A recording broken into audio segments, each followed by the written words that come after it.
بالله من الشيطان الرجيم بسم الله الرحمن الرحيم ولا تكونوا كالذين تفرقوا واختلفوا من بعد ما جاءهم البينات وأولئك لهم عذاب عظيم صدق الله العظيم আল্লাহ তাআলা বলেন, তোমরা তাদের মতো হইও না যারা বিভক্ত হয়ে গেছে এবং মতভেদ করেছে, তাদের কাছে স্পষ্ট নিদর্শন আসার পরেও, আর তাদের জন্যই রয়েছে বড় শাস্তি। তো গত সপ্তাহের আয়াতের মধ্যে আল্লাহ তাআলা বলেছিলেন যে তারাই সফল, উলাইকা হুমুল মুফলিহুন। এই সফল কারা? আমরা আগে বলেছিলাম যাদের মধ্যে মোট 5টা গুণ এই আয়াতের মধ্যে। এক নাম্বার হলো প্রথম তাকওয়া, দ্বিতীয় নাম্বার হলো আত্মসমর্পণ, আল্লাহ তাআলার সমস্ত কাজকে মানা, ইসলাম, আর 3 নাম্বার হলো কোরআন, আর 4 নাম্বার হলো জামাতের সাথে থাকা, আর 5 নাম্বার হলো ভালো কাজের আদেশ, অসৎ কাজের নিষেধ।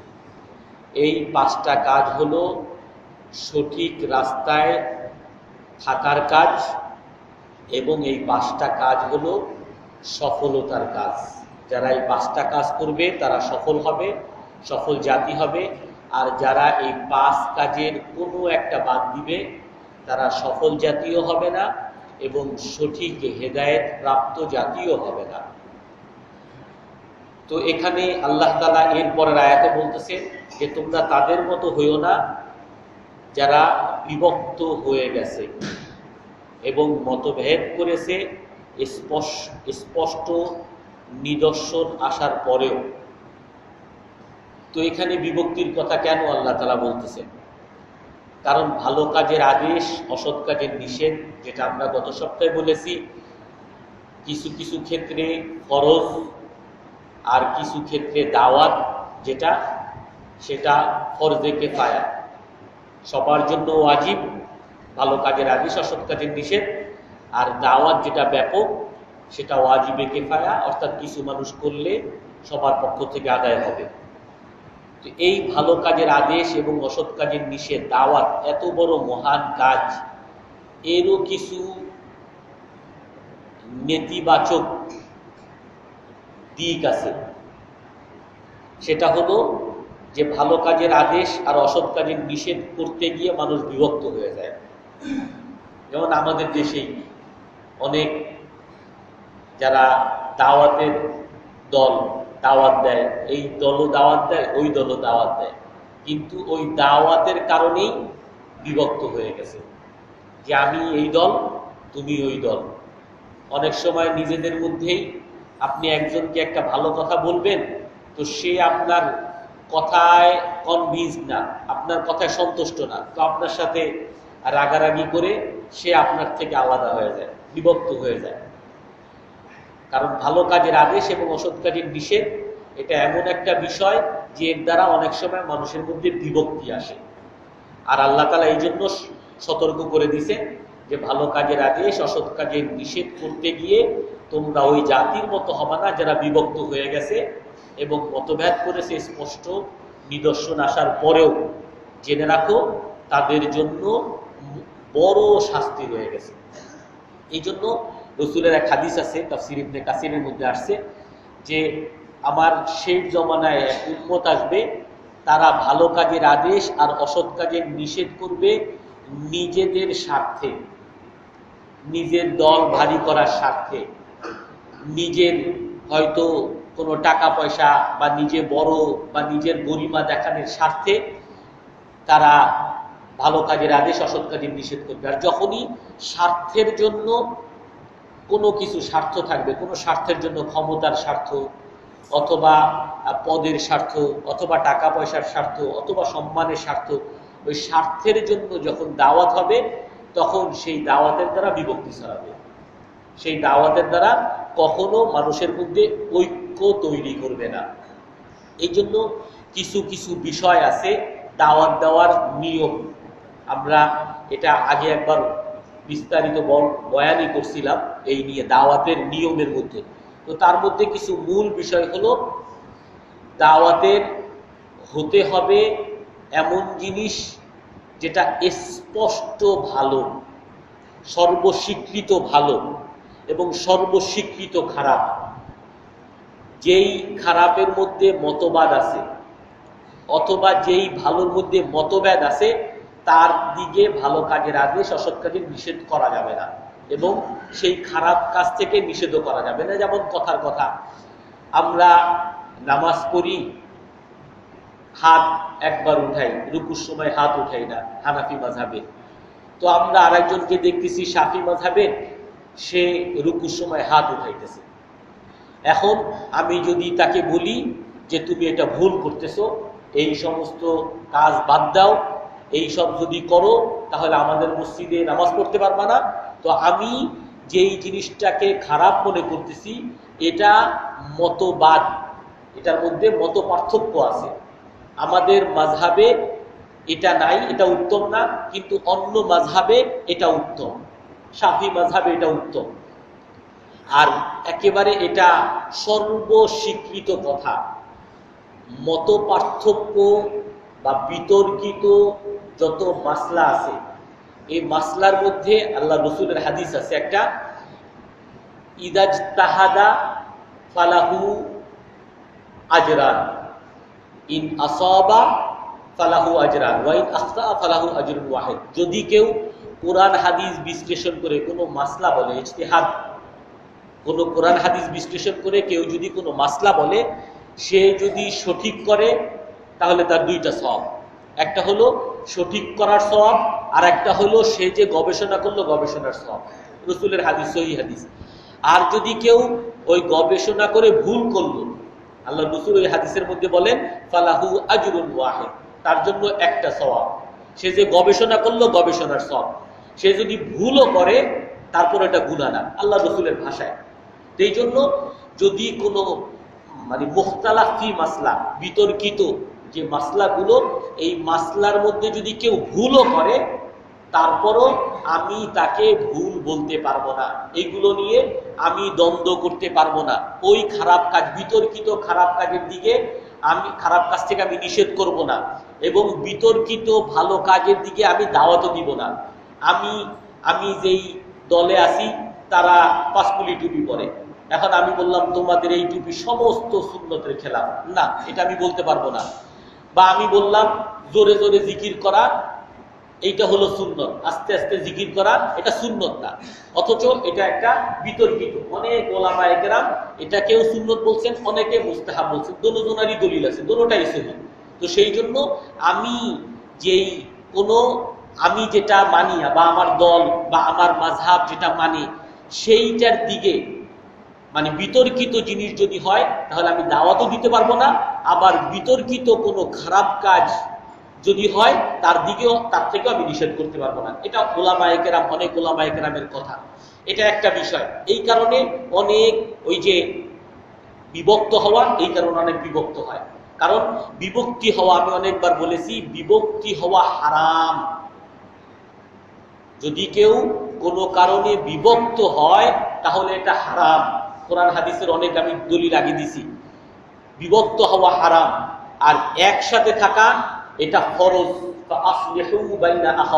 কোরআনের মধ্যে আসছে মুমিন সবাই ভাই ভাই, তোমরা মুমিনদের মধ্যে, তোমাদের ভাইদের মধ্যে সুসম্পর্ক তৈরি করে দাও। নিজে তো সুসম্পর্ক রাখবাই, অন্যদের মধ্যেও সুসম্পর্ক তৈরি করে দাও। এটাও আমার উপরে দায়িত্ব, এটাও ওয়াজিব। যদি আমি জানি দুই ভাই তাদের মধ্যে দ্বন্দ্ব আর আমার সামর্থ্য আছে, আমি তাদের মধ্যে আপোষ করাইতে পারি, তো আমার উপর ওয়াজিব, কর্তব্য এটা তাদের মধ্যে আপোষ করানো। এই জন্য বিভক্ত হওয়া হারাম। তো এই জন্য ওই হারাম কাজ কখনোই বৈধ না। আমি একটা মুস্তাহাব কাজ করতে গিয়ে জোরে আমিন বলা মুস্তাহাব আর আস্তে আমিন বলা মুস্তাহাব, এর মধ্যে বিতর্ক। আমি ওই জোরে আমিনের মুস্তাহাবকে ধরতে গিয়ে আমি জাতির মধ্যে, উম্মতের মধ্যে বিভক্তি তৈরি করে দিলাম। তো আমি একটা মুস্তাহাব করতে গিয়ে হারাম কাজ করে ফেললাম। এই জন্য এইটা সব সময় একটা নীতিমালা, কখনোই ভালো কাজের আদেশ অসৎ কাজের নিষেধ করতে গিয়ে বিভক্তি যেন তৈরি না হয়। আমি যদি কখনো কাউকে দাওয়াত দিতে গেলাম, তো সে আমার কথায় কনভিন্স না, সন্তুষ্ট না, তো আমি বেটা তুই জাহেল মূর্খ, কি জানোস, তুই তো জানবি না, আমি তার সাথে একটা দুর্ব্যবহার করে তার সাথে আমি একটা বিভক্তি তৈরি করে দিলাম, না, এটা জায়েজ নেই। আমি এই জন্য আল্লাহ রসুল বলছেন, মান রাআ মিনকুম মুনকারান ফালিয়ুগাইয়িরহু বিয়াদিহি, যদি কেউ কোনো খারাপ কাজ দেখে তাহলে সে হাতের দ্বারা পরিবর্তন করবে। আর ফাইন লাম ইয়াস্তাতি, যদি না পারে, না পারার অর্থ কি? না পারার অর্থ হলো যদি আমি হাতের দ্বারা এই সিনেমা হল বন্ধ করতে যাই, এক তো হলো আমি মাইর খাবো, আমি পারবো না, অনেক মানুষ, দল অনেক ভারী, আমি সেখানে পারবো না, আমার সামর্থ্য নাই, এক। আর দ্বিতীয় না পারার অর্থ হলো আমি যদি সেটা বন্ধ করতে যাই তো এর দ্বারা লাভ যা হবে তার চেয়ে ক্ষতি বেশি হবে। কিছু মানুষ মদ খাইতেছে, আমি এটা যদি লাঠি একটা নিয়ে সবাই পিটাইতে যাই, এক তো হলো আমি পিঠা খাবো, ঠিক আছে আমি পিঠা খাইলাম না, পিঠা যদি নাও খাই তারপরও তাদেরকে লাঠি দিয়ে উঠায় দিলে এর দ্বারা লাভ হবে হয়তো এতটুকু চলে গেছে, কিন্তু পরে আবার তারা সংঘবদ্ধ হয়ে আরো বড় আকারে একেবারে মাদকের আখড়া করবে। এই জন্য না পারার অর্থ হলো, এক হলো সামর্থ্য নাই, আর একটা হলো যদি ক্ষতি লাভের চেয়ে বেশি হয় তো সেই ক্ষেত্রেও করা যাবে না।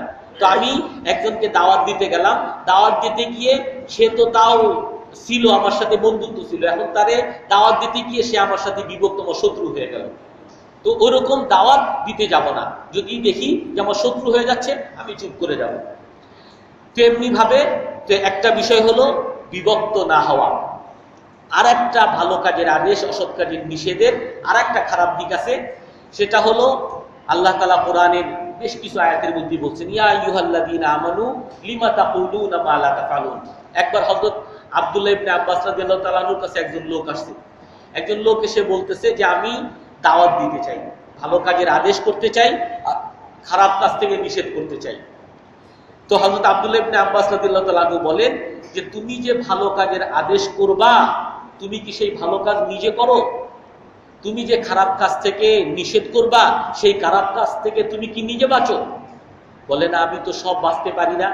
বলে তুমি যদি বাঁচতে না পারো তাহলে তুমি এই তিনটা আয়াত সম্পর্কে সতর্ক থাকবা। ভালো কাজের দাওয়াত দিতে যাবা ভালো কথা, কিন্তু এই তিনটা আয়াতের ব্যাপারে সতর্ক থাকবা। এক আয়াতের মধ্যে আল্লাহ তাআলা কি বলেন, ইয়া আইয়ুহাল্লাযীনা আমানু লিমা তাকুলুনা মা লা তাফআলুন। তাফসীর ইবনে কাসিরের মধ্যে আসছে যে হে মুমিনগণ, তোমরা কেন এমন কথা বলো যেটা তোমরা নিজেরা করো না। কাবুরা মাকতান ইনদাল্লাহি আন তাকুলু মা লা তাফআলুন। এটা আল্লাহর কাছে অনেক বড় গুনাহ, তুমি মুখে দাওয়াত দিবা আর সেটা তুমি নিজে করো না, এটা অনেক বড় গুনাহ। এক আয়াত। দ্বিতীয় আয়াত, আতা'মুরুনান নাসা বিল বিররি ওয়া তানসাউনা আনফুসাকুম ওয়া আনতুম তাতলুনাল কিতাব। তোমরা মানুষকে ভালো কাজের আদেশ করতে থাকো অথচ নিজেকে তুমি ভুলে গেছো, আর তুমি কোরআনের আয়াতও তেলাওয়াত করতে থাকো, আফালা তাকিলুন, তুমি কি বুঝো না, তোমার কি বুদ্ধি নাই? তো ভালো কাজের আদেশ করতে গিয়ে নিজেকে তুমি ভুলে যাবা না, এটা আল্লাহ তাআলার আরেকটা আয়াত। আরেকটা তৃতীয় আয়াত, ওমা উরিদু আন উখালিফাকুম ইলা মা আনহাকুম আন। হযরত শুআয়ব আলাইহিস সালাম তার জাতিকে যখন দাওয়াত দিতে যান তখন তার জাতিকে বলতেছেন যে দেখো, আমি তোমাদেরকে এমন কাজ থেকে নিষেধ করতে পারি না যেই কাজ থেকে আমি নিজেই বাঁচি না। ইন উরিদু ইল্লাল ইসলাহা মাস্তাতাত, আমি তো চাচ্ছি সংশোধন, অতএব তোমাদের সংশোধন তখনই হবে যখন আমি সেই কাজটা নিজে করব।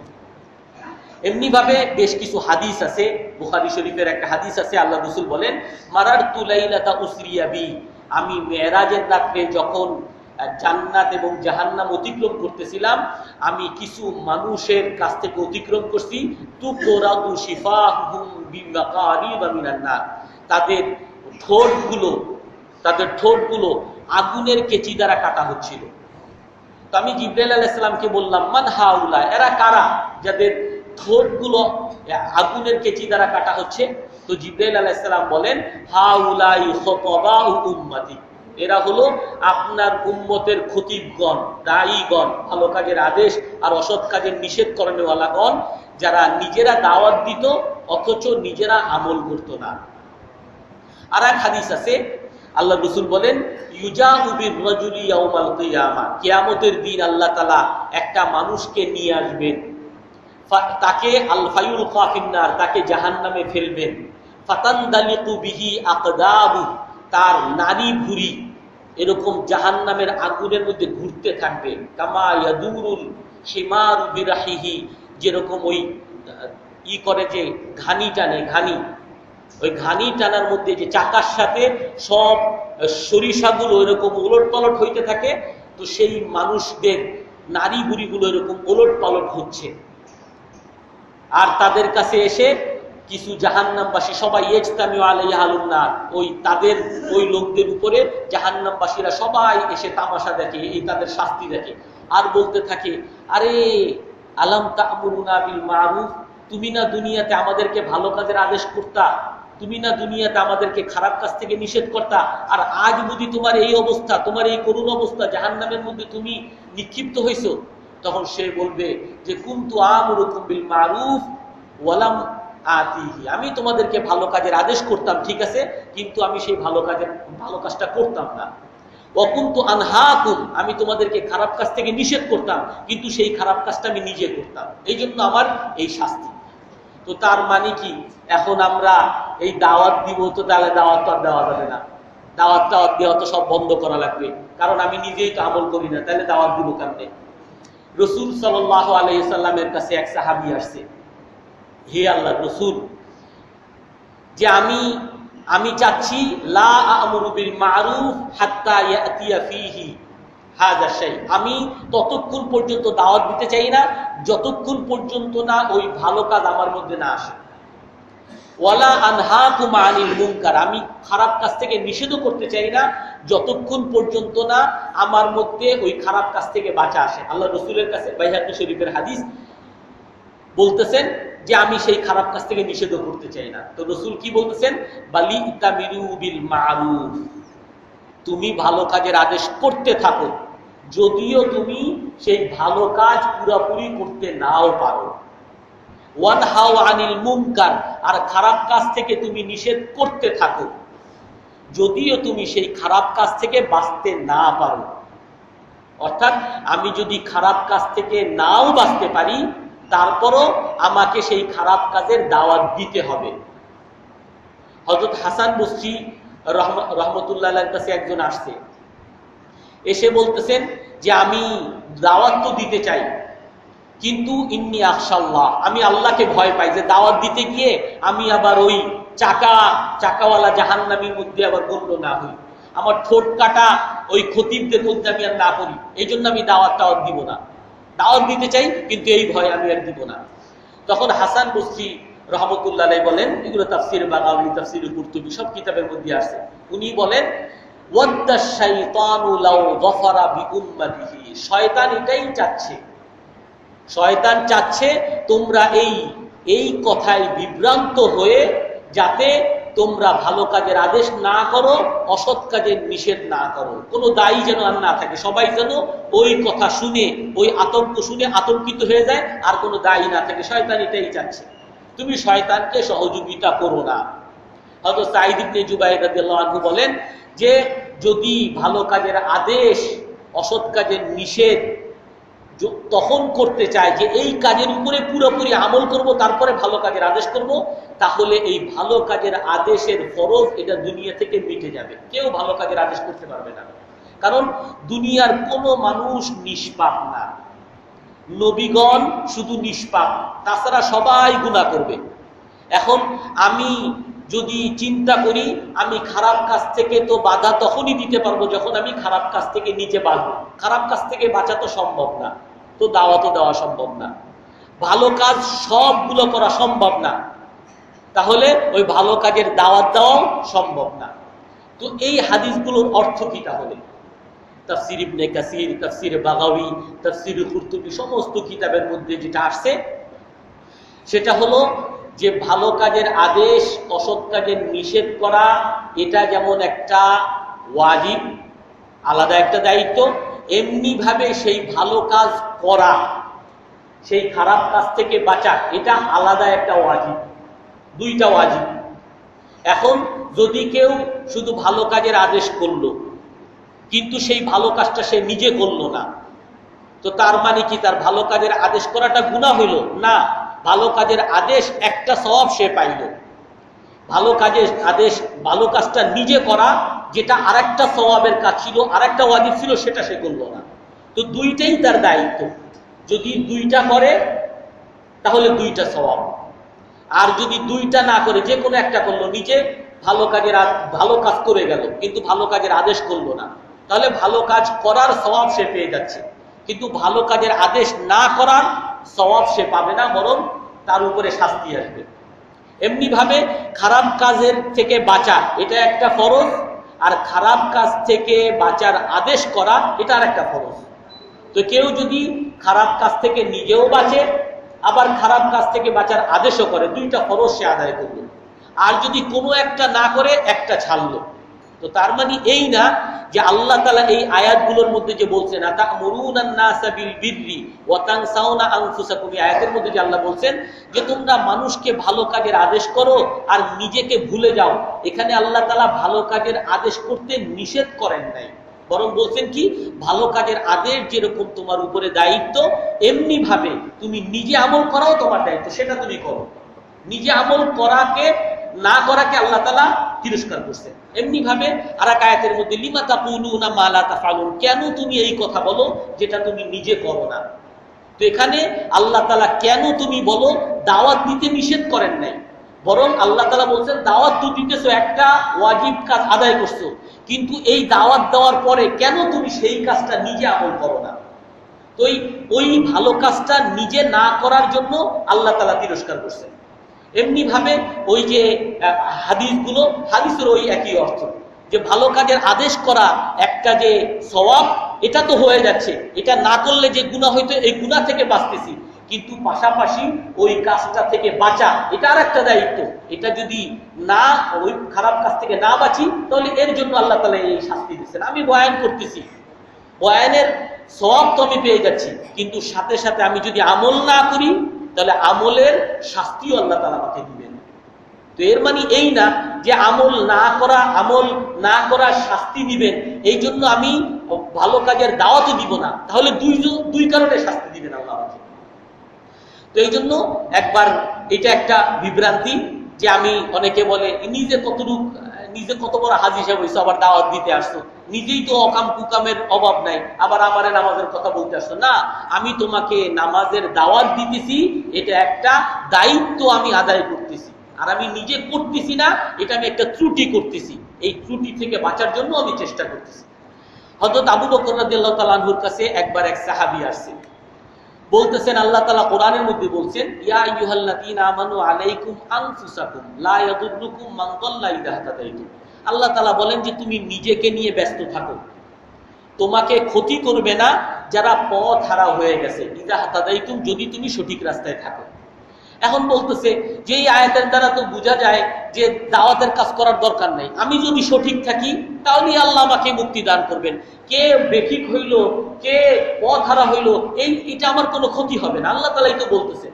তো হযরত আবু বকর রাদিয়াল্লাহু তাআলা আনহু বলতেছেন যে তোমরা এই ইন্নাকুম তাকরাউনা হাযিহিল আয়া ওয়া তাদউনা ফি মাকানিন গায়রিহা, তোমরা এই আয়াত পড়তেছো আর এই আয়াতের ভুল ব্যাখ্যা তোমরা করতেছো। আল্লাহ তাআলা এই আয়াতের দ্বারা তোমাদেরকে এই কথা বুঝাচ্ছেন না যে তুমি যদি সঠিক থাকো তাহলে পথ হারারা তোমার কোনো ক্ষতি করবে না, অর্থাৎ তোমার দাওয়াত দেওয়ার আর কোনো দরকার নাই, এই আয়াতের ব্যাখ্যা এটা না, বরং বালি তামিরু বিল মারুফ, তোমরা ভালো কাজের আদেশ করতে থাকো, অসৎ কাজের নিষেধ করতে থাকো, আউলা ইউশিকান্নাল্লাহু আইয়াউম্মাকুম বিইকাব, যদি তোমরা ভালো কাজের আদেশ অসৎ কাজের নিষেধ যদি না করো, আল্লাহ তাআলা তোমাদেরকে ব্যাপক শাস্তিতে আক্রান্ত করবেন। তার অর্থ কি? তার অর্থ হযরত আবু বকর রাদিয়াল্লাহু তাআলা এটা বুঝাচ্ছেন যে পথ হারা তোমার ক্ষতি করবে না ইযা তাদাইতুম, যদি তুমি সঠিক রাস্তায় থাকো। আর সঠিক রাস্তা কি? নিজে ভালো কাজ করা, আবার ভালো কাজের দাওয়াত দেওয়া। কখনোই হেদায়েত হবে না যদি শুধু ভালো কাজ করে আর দাওয়াত দেয় না, না, হেদায়েত হবেই তখন যখন নাকি ভালো কাজ নিজেও করে আবার ভালো কাজের দাওয়াতও দেয়। দুইটা যখন হবে তখন তুমি সঠিক রাস্তায় আসো। এখন তুমি সঠিক রাস্তায় যদি থাকো, লা ইয়াদুররুকুম মান দাল্লা ইযা হাদাইতুম, যারা পথ হারা হইছে তারা তোমার কোনো ক্ষতি করবে না। অর্থাৎ আল্লাহ তাআলা এখানে বলতেছেন যে তুমি অনেক সময় দেখবা সবাই গুনাহ করে, এটা অন্য এক হাদিসের মধ্যে ব্যাখ্যা আছে। আবু সালাবা আল হাসানি রাদিয়াল্লাহু আনহু বলেন যে আল্লাহর রাসূল বলছেন, ইজা রাআইতা শুহান মুতাআ, যখন তুমি দেখবা সবাই স্বার্থের পিছনে ঘুরে, ও দুনিয়া মুসারা, সবাই দুনিয়া কি অগ্রাধিকার দেয়, দুনিয়ার জন্যই, এই 2 পয়সার জন্যই আপনার সাথে সম্পর্ক করে, আপনার সাথে সম্পর্ক খারাপ করে, আপনারে ভালো কথা বলে দুনিয়ার জন্য, আপনার স্বার্থ থাকলে সুন্দর কথা, আবার স্বার্থ শেষ আপনার সাথে গালিগালাজ, দুনিয়া মুসারা, দুনিয়া কি সব কাজে অগ্রাধিকার দেয়। আর আর সবাই নিজের মত নিয়ে, নিজে যেটা বুঝছে এইটা নিয়েই খুশি, সঠিক কোথায় এগুলো খুঁজতেও যায় না। বলে যে এরকম যদি অবস্থা আসে তাহলে ফালাইকুমুস সবর, ওই সময় তুমি নিজেকে নিজের ব্যাপারে ব্যস্ত থাকো। আল্লাহ রাসূল বলছেন ফাইন্নামি ওয়ারাইকুম আইয়ামুস সবর, কারণ তোমাদের পরে সবরের কিছু দিন আসবে, ধৈর্যের দিন। ওই সময় দিনের উপরে অটল থাকা যেন কাল কাবিদি আলাল জামার, আগুনের আঙ্গারা ধরে রাখার মতো, সেটা ধরে রাখা যত কঠিন, এমনি ভাবে দিনের উপরে অটল থাকা তত কঠিন হবে।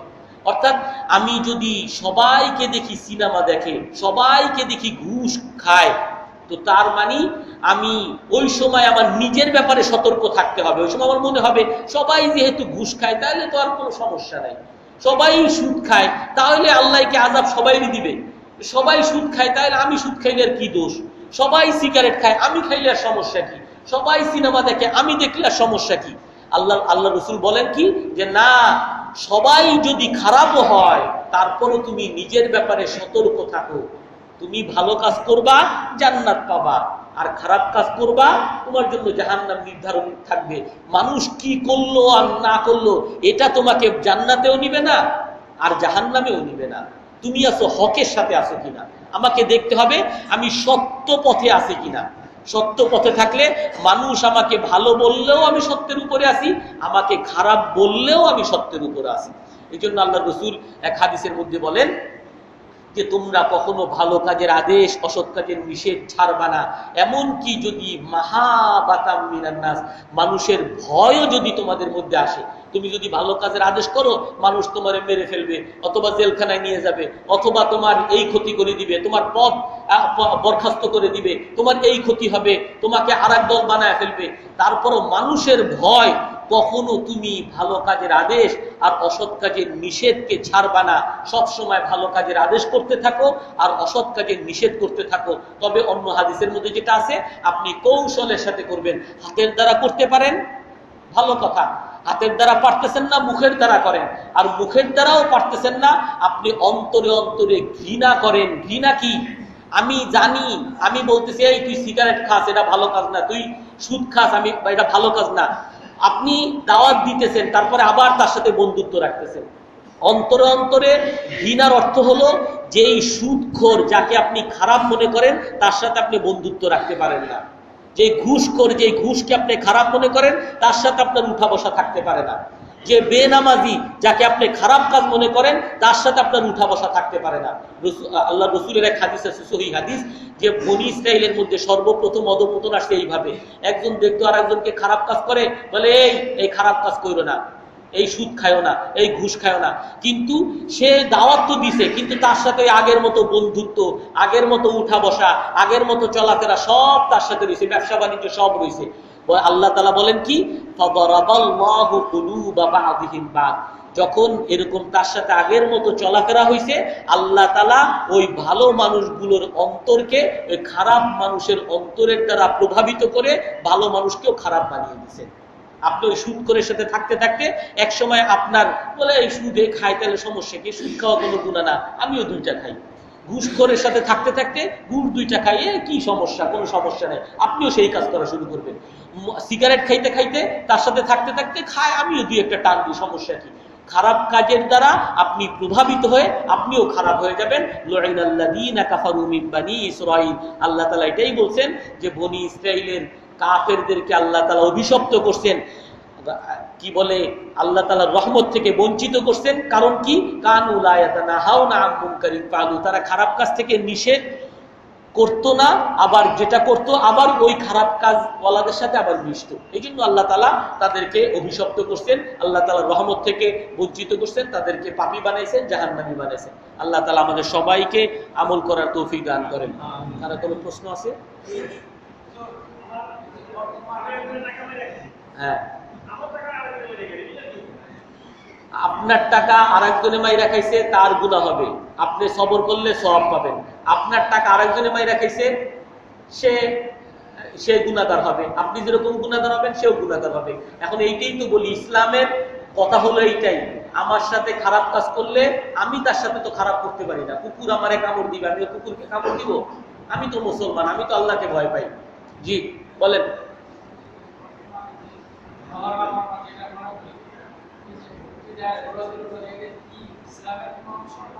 শুক্রবার কি ছিলেন আপনি? ছিলেন না, এই জন্যই তো শুক্রবার এগুলো নিয়ে বিস্তারিত আলোচনা করছি। কোরআন হাদিসের মধ্যে আল্লাহ রাসূল বলছেন, লাইসা মিন্না মান শাক্কাল জিয়ুব ওয়ালা তামাল হুদুদ, ওই ব্যক্তি আমার উম্মত না যে নাকি তার গালে থাপ্পড় মারে আর তার কাপড় ছিঁড়ে এবং মাথার চুল মুন্ডন করে, সে আমার উম্মত না। অন্য এক হাদিসের মধ্যে আছে, আনা বারিউম মিনাল হালাকা, আমি তার কাছ থেকে মুক্ত, যে নাকি শোক প্রকাশ করতে গিয়ে মাথা মুন্ডন করে, জামা কাপড় ছিঁড়ে আর হা হুতাশ করে। আমি হোসেন রাদিয়াল্লাহু তাআলা আনহু শাহাদত বরণ করছেন, এই জন্য আমি শোক সন্তপ্ত, আমি শোকাহত, কিন্তু সেই শোক প্রকাশ মেরে তারপরে জামা কাপড় ছিঁড়ে হারাম, কবিরা গুনাহ। এবং আমি এই শুক্রবার বলেছিলাম, আরো বিস্তারিত বলছি, এই যে হোসেন রাদিয়াল্লাহু তাআলা আনহুর মৃত্যুর প্রতিশোধ, এগুলো ইসলামে তো নাই, বরং তার যদি মৃত্যুর প্রতিশোধ যদি নেওয়া উদ্দেশ্য থাকতো, তাহলে আগে তার বাবা শহীদ হয়েছে, তার জন্য কেন চিৎকার করে না? তার দাদা আগে শহীদ হয়েছে, তার দাদা ইন্তেকাল করছেন, এবং হযরত আবু বকর, ওমর, ওসমান তারা শহীদ হয়েছেন, তাদের তো শাহাদত বা মৃত্যুবার্ষিকী আমরা কেউ পালন করি না, বা তারাও পালন করে না। সব বাদ দিয়ে হোসেন রাদিয়াল্লাহু তাআলা আনহুর শাহাদত বার্ষিকী পালন করা, এটা একটা রাজনৈতিক স্বার্থে, এটা কোনো ইসলামের এর সাথে কোনো সম্পর্ক নাই, বরং যা যা হয় এগুলো সব হারাম, কবিরা গুনাহ। আপনিও যদি এর মধ্যে আশেপাশেও হাঁটেন তাহলেও কিন্তু গুনাহ হবে। জি, মানত করে এক তো হলো যেটা আল্লাহ তাআলার উপরে বিশ্বাস করা, আল্লাহ ছাড়া কেউ কোনো কিছু করতে পারে না। তো ওই বিশ্বাসের মধ্যে যদি ঘাটতি হয়, যে কোনো কাজ, যদি কেউ পাইপ বাঁধে আর মনে করে এই পাইপ দিয়ে তার কিছু হবে, তাহলে শিরকি হবে। হ্যাঁ, যদি কোনো চিকিৎসা এরকম হয় যে এই চিকিৎসা কোনো ডাক্তার বলছে এটা একটা চিকিৎসা, তাহলে ওই চিকিৎসা হিসাবে, যেমন ওষুধ খাওয়া, এটাকে কেউ খোদা মনে করে না, মূল ক্ষমতা তো আল্লাহ তাআলার, বাকি এটা একটা চিকিৎসা, এই হিসাবে যদি কেউ ব্যবহার করে তাহলে জায়েজ, অসুবিধা নেই। শিয়ারা 4 খলিফাকে কেন মানে না, কারণ কি, বিশদভাবে জানতে চাই। যারা ইসলাম ধর্ম মুসলমানদের প্রধান 4 স্তম্ভ, তাদের দ্বারা অশ্রদ্ধা কেন করে, তারা শুধুমাত্র আলী রাদিয়াল্লাহু তাআলা মানে কেন, এবং নবীজির স্ত্রী আয়েশা রাদিয়াল্লাহু সিদ্দিকাকে গালমন্দ ও অসম্মান করে কেন, এবং অবশিষ্ট 3 খলিফাকে অশ্রদ্ধা ও অস্বীকার করে কেন। আজকাল সর্বত্র নৈতিবাচক মনোভাব চরমভাবে পরিলক্ষিত। আশ্চর্য, মুসলমান হয়ে আমরা আজও ভয়াবহ রকমের মূর্খ। এটা আমাদের পরাজয় অধপতনের কারণ নয় কি? ঐতিহাসিকভাবে দেখা গেছে যে মুসলমানদের মাঝেই অতিমাত্রায় মাত্রাতিরিক্তভাবে বিশ্বাসঘাতক, অকৃতজ্ঞ এবং কৃতজ্ঞ জন্মায় কেন? এত বোঝানোর পরও কেন আমরা পরিপূর্ণভাবে হেদায়েত হচ্ছি না? ইহা কি শুনে নেহি মানেঙ্গে? আচ্ছা, চরম কুফর। আশুরা এবং 10ই মুহররম উভয়ের গুরুত্ব এবং সুস্পষ্ট আলাদা অর্থগুলো বলবেন কি? হোসেন রাদিয়াল্লাহু তাআলা আনহুর বিয়োগান্তক ঘটনা সর্বশেষ গুরুত্বপূর্ণ ঘটনা। এর পূর্বের ঘটনাসমূহ অনেক মুসলমানই জানে না। এই সেই পবিত্র আরব ভূমি, সিরিয়া, ইরাক এবং প্যালেস্টাইন, দজলা, ফোরাত, ইউফ্রেটিস ও টাইগ্রিস সভ্যতার প্রথম অববাহিকা, পৃথিবীর মানুষের উদ্ভব ও ক্রমবিকাশের উৎস, আবার পৃথিবীর প্রথম যুদ্ধক্ষেত্র, হাবিল কাবিল ইত্যাদি। কারবালার কারণে চির অভিশপ্ত কিনা, মানবের ধ্বংসের উৎস এখান হতেই শুরু হবে কিনা, যাহার লক্ষণ আজ স্পষ্ট। আমিন। আমার মনে হয় এটা যিনি প্রশ্ন করছেন উনি মনে হয় শুক্রবার ছিলেন না। আমি শুক্রবার এটা নিয়ে মোটামুটি আলোচনা করছি, এবং আগামী সপ্তাহে আরো কিছু আলোচনা করব আমরা। তারপরে সংক্ষেপে বলি, আশুরা এটার মূল উপলক্ষ হলো রাসূল সাল্লাল্লাহু আলাইহি ওয়াসাল্লামের হাদিস, বুখারী শরীফের হাদিস। রাসূল বলেন যে যখন নাকি মদিনায় আসছেন, এসে দেখেন ইহুদিরা রোজা রাখে, তো বলছেন মা হাজাল ইয়াউমুল্লাযী তাসুমুনা, এই দিন তোমরা কেন রোজা রাখো? তারা বলে যে হাযা ইয়াউমুন আযীম, এটা একটা মহান দিন। নাজ্জাল্লাহু মূসা মিন ফিরআউন, আল্লাহ তাআলা এই আশুরার দিনে মূসা আলাইহিস সালামকে ফিরআউনের হাত থেকে মুক্তি দান করছেন। এইজন্য মূসা আলাইহিস সালাম শুকরিয়া স্বরূপ রোজা রাখছেন, এইজন্য আমরাও রোজা রাখি। তো রাসূল সাল্লাল্লাহু আলাইহি ওয়াসাল্লাম বলেন নাহনু আহাক্কু ওয়া আওলা বিমূসা মিনকুম, আমরা মূসা আলাইহিস সালামের বেশি ঘনিষ্ঠ, অতএব আমরা মূসা আলাইহিস সালামকে আরো বেশি মানব। এবং এই ক্ষেত্রে আমি আরো স্পষ্ট করছি যে আমরা ইহুদিদেরকে অনুসরণ করে কিন্তু আশুরার রোজা রাখতেছি না, আমরা বরং রাসূল সাল্লাল্লাহু আলাইহি সাল্লাম আল্লাহর কাছ থেকে ওহী প্রাপ্ত হইছেন যে ইহুদিরা এই কাজটা যে করে এই কাজটা সহিহ।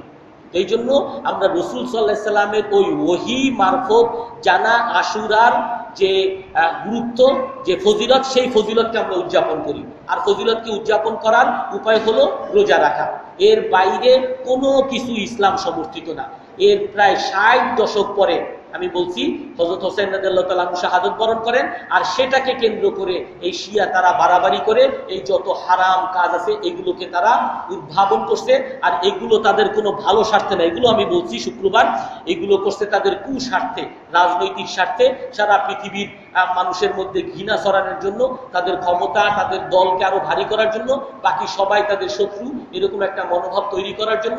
আর এগুলোর পিছনেও শিয়া একটা বই নাম আছে ডক্টর মুসার, উনি লিখছেন, ওনার তথ্য প্রমাণ ওইটার মধ্যে আনছেন যে এর পিছনে এই যে ইন্ধন, শিয়াদের সুন্নিদের বিরুদ্ধে যে ইন্ধন, হাই হুসাইনের যে অনুষ্ঠান ব্যাপকভাবে সারা পৃথিবীতে ছড়ানো, এর পিছনে ব্রিটিশ সাম্রাজ্যের একটা বিরাট উপাদান ছিল, দলিল প্রমাণ সহ উনি আনছে। মানে এগুলো শুধু তারা করে নাই, কাফের মুশরিকদের বিরাট একটা আছে যে এর দ্বারা মুসলমানদের মধ্যে যেন বিভক্তি হয়। আল্লাহ তাআলা আমাদেরকে ওই সকল বিভক্তি থেকে হেফাজত করেন।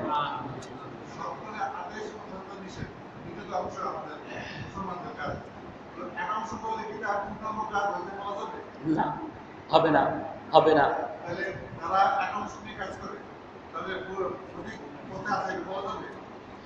এখন এইখানে হইলো ওই যে বলছি কালিমাতু হাক্কিন উরিদা বিহাল বাতিল, আমাদের সমস্যা হলো আমরা বিভিন্ন দল হয়েছি, তো দল হওয়ার কারণে আর এক দলকে ঘায়েল করার জন্য যে কোনো ভাবে একটা সুতা ব্যয় করি।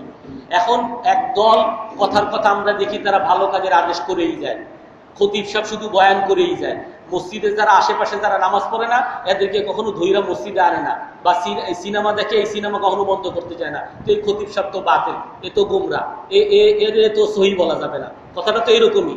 এখন এটা হইল যে ভালো কাজের আদেশ, অসৎ কাজের নিষেধ, দুটোটাই বিভিন্ন স্তর আছে। একেবারে সামগ্রিকভাবে করা, আলাদা আলাদা করা, এবং হাতের দ্বারা করা, মুখের দ্বারা করা, অন্তরের দ্বারা করা।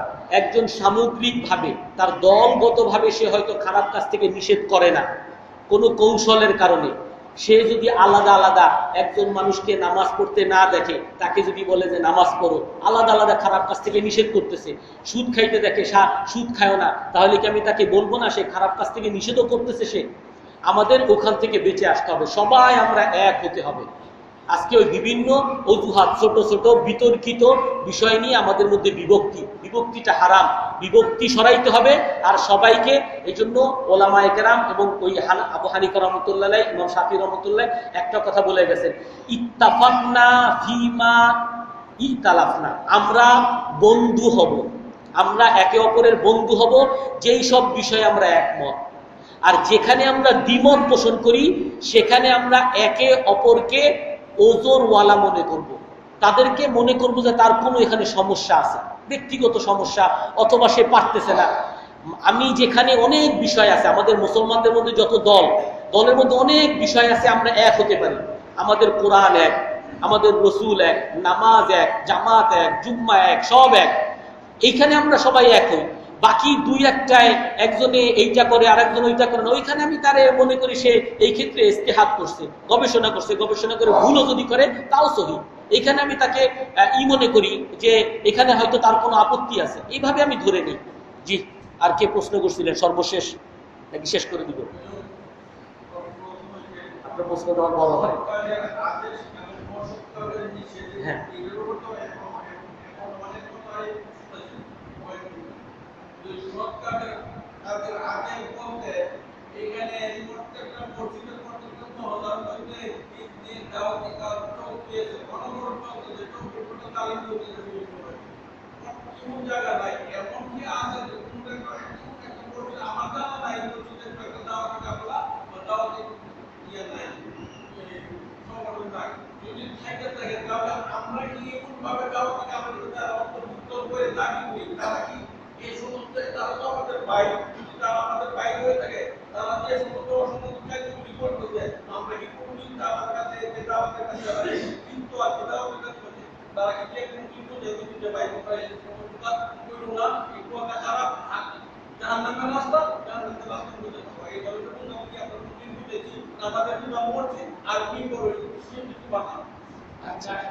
আচ্ছা ঠিক আছে।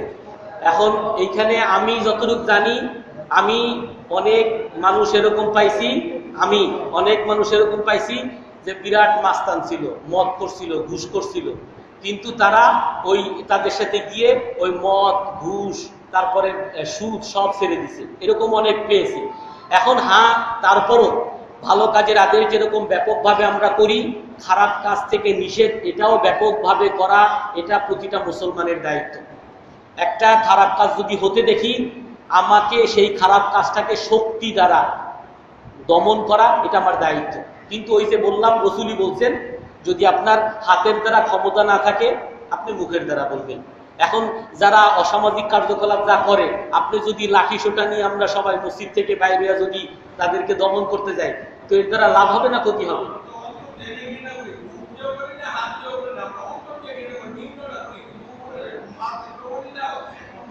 আচ্ছা, না করলে তো অবশ্যই গুনাহগার হবো। আমার যদি ক্ষমতা থাকে, হাত দিয়া করার ক্ষমতা আছে, তাও করি না, তাহলে গুনাহগার হবো, এখানে কোনো উপায় নেই। আবার বলার ক্ষমতা আছে, বলি না, তাহলে গুনাহগার হবো।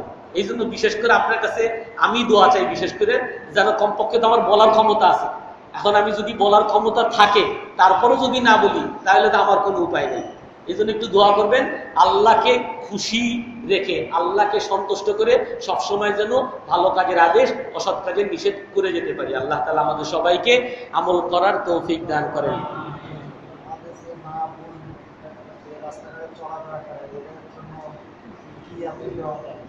কি আদেশ দেওয়া যায়? আমি যেটা পারি, হ্যাঁ, পোশাক, আমি যদি রাস্তায় কোনো মা বোনকে দেখি এরকম বেপর্দা করে রয়েছে, এই বেপর্দায় নারী কি করস তুই, এ উল্টা আমার সবাই মিলে মারা শুরু করবে, এর দ্বারা আমার লাভ হবে না, বরং আরো ক্ষতি হবে। তো আমি যেটা পারি, আমার স্ত্রী সে কখনো যেন বেপর্দায় না চলে, আমার বোন কখনো যেন বেপর্দায় না চলে, আমার মা কখনো বেপর্দায় না চলে। আমি যদি সবাই আমাদের নিজেদের, আমার বোনদেরকে, ফ্যামিলিকে যদি আমি ঠিক করতে পারি, অটোমেটিক সমাজ ঠিক হয়ে যাবে। অবশ্যই অবশ্যই, আমার স্ত্রীকে যদি আমি না বলি তো আমার গুনাহ হবে। কথা না শুনলে বলে যেতে হবে, চেষ্টা করে যেতে হবে।